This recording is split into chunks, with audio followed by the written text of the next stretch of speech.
Facts. জামাত যা করবে তাতেই ওদের চুলকানি হবে, জামাত যা করবে তাতেই ওদের বিরোধিতা করতে হবে।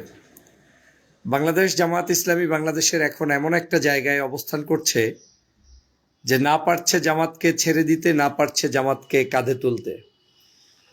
বাংলাদেশের জনগণের মণিকোঠায় স্থান অর্জন করা এই দলটি আজ বাংলাদেশের প্রত্যেকটি সেক্টরে তাদের অবস্থান তুলে ধরেছেন, রাষ্ট্র ক্ষমতায় যাওয়ার জন্য ফুল প্রিপারেশন নিয়ে বসে আছেন।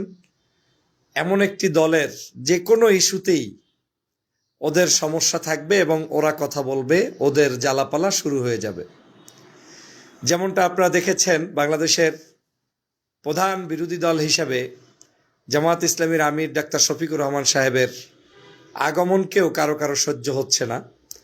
এখন তাকে কেন্দ্র করে বিভিন্ন ধরনের ব্যঙ্গোক্তিমূলক বক্তব্য, তাকে নিয়ে পর্যন্ত রাজাকার রাজাকারের স্লোগান, তাকে নিয়ে পর্যন্ত তিনি কেন রাষ্ট্রীয় আচার অনুষ্ঠানে যাবেন সেটাও তাকে বন্ধ করা যায় কিনা, এ নিয়ে বিভিন্ন ষড়যন্ত্র চলমান রয়েছে। এর মূল কারণটা হচ্ছে জামাত কেন থাকবে, জামাতকে থাকা যাবে না। আপনি না থাকলেও জামাত কেন আসে নাই, আর আপনি আসলেও জামাত কেন আসলো? তার মানে হচ্ছে জামাত ইজ এ বিগ ফ্যাক্ট।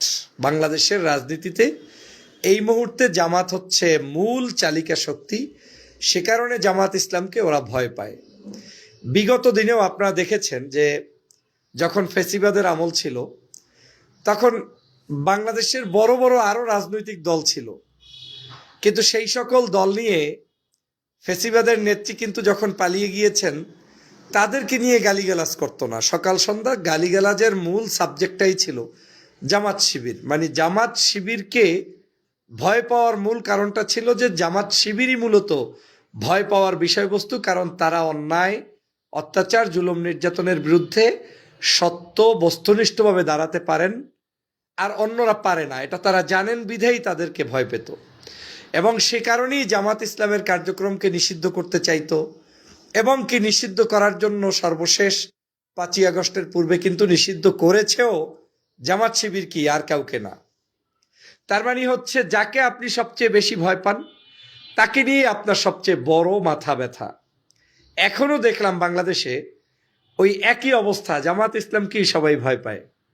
যে জামাত ইসলামের বিরুদ্ধে এখন রাস্তাঘাট থেকে উঠে আসা নালা নর্দমারও কিছু মানুষরা সংবাদ সম্মেলন করে, যখন তাদের কোনো না কোনো ব্যবসায় ধস নামে তখন ভিন্ন ব্যবসা চালু করার জন্য, আকৃষ্ট করার জন্য আবার তারা ওই জামাত ইসলামকেই টার্গেট নিয়ে কথা বলে। জীবনে কোনোদিন রাজনৈতিক বক্তব্যও যাদের মুখে শোনেন নাই তাদেরকেও কোনো না কোনো কায়দায় এখন জামাত শিবিরকে নিয়ে বক্তব্য দেওয়া শুরু করে দেয়। আমি জামাত ইসলামের বর্তমান সময়ের আমির ডাক্তার শফিকুর রহমান সাহেবের অনবদ্য প্রচেষ্টা এবং জনমুখী, কল্যাণমুখী, জনগণের দলে রূপান্তরিত করা এবং গণমানুষের দলে রূপান্তরিত করায় বাংলাদেশ জামাত ইসলামের আমিরকে আমি ধন্যবাদ জানাই। ওদের জ্বলতেই থাকবে, জ্বলতে জ্বলতে ওরা শেষ হয়ে যাবে, জ্বলতে জ্বলতে কেউ পুড়ে যাবে, জ্বলতে জ্বলতে ছারখার হয়ে যাবে, তাতে জামাতের কিচ্ছু আসে যায় না। জামাত গণমানুষের দল, জনগণ সেটা প্রমাণ করে দেখিয়েছে। যারা একসময় বলতো জামাত জামানত হারাবে, তারা এখন দেখছে জামাত জামানত হারায় না, বরং জামাতের কাছে অন্যরা জামানত হারাচ্ছে। এবং জামাত ইসলামকে কলা কৌশল করে আপনাকে হারাতে হচ্ছে, সেটা বক্তব্যের মাঠেও, রাজনীতির মাঠেও, ভোটের মাঠেও।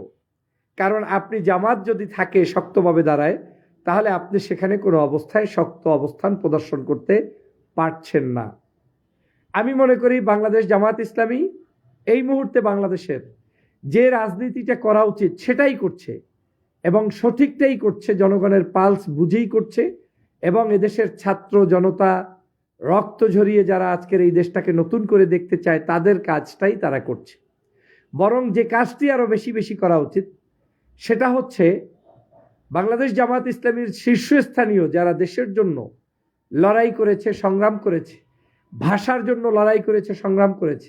যেমন আজকের এই দিনে সবচাইতে বাংলাদেশের যেই মানুষটা নাম্বার 1-এ থাকার কথা, তিনি হচ্ছেন ভাষা সৈনিক অধ্যাপক গোলাম আজম। নির্দ্বিধায় তার নামটি স্মরণ করতে হবে, শুধু স্মরণ নয়, তাকে উদ্দেশ্য করেই সভা থাকতে হবে, সেমিনার থাকতে হবে, আলোচনা অনুষ্ঠান থাকতে হবে, বই প্রকাশ থাকতে হবে, লেখালেখি থাকতে হবে, কবিতা আবৃত্তি থাকতে হবে। তাকে জাতির এই ভাষা আন্দোলনের যে একজন শীর্ষ ব্যক্তি এবং এক নাম্বার ব্যক্তি হিসেবে যদি কাউকে ধরা হয়, তাহলে তাকে ধরতে হবে এবং তাকে সেটা সমাজের কাছে উপস্থাপন করে প্রচার ভঙ্গিতে প্রকাশ করতে হবে। আপনারা আপনাদের নেতাকে যতদিন পর্যন্ত সেই জায়গায় পৌঁছাতে ব্যর্থ হবেন, ততদিন আপনার নেতাকে নিয়ে বিকৃত মানসিকতার বক্তব্য ওরা দিতেই থাকবে, ওরা জ্বলতেই থাকবে। কারণ ওদের তো এই অ্যাচিভমেন্টটা নেই। ওরা ডাকসুর নির্বাচিত জিএ ছিলেনও না, আর ওরা এই ভাষা আন্দোলনের জন্য দাবি পেশ করতেও পারেন নাই।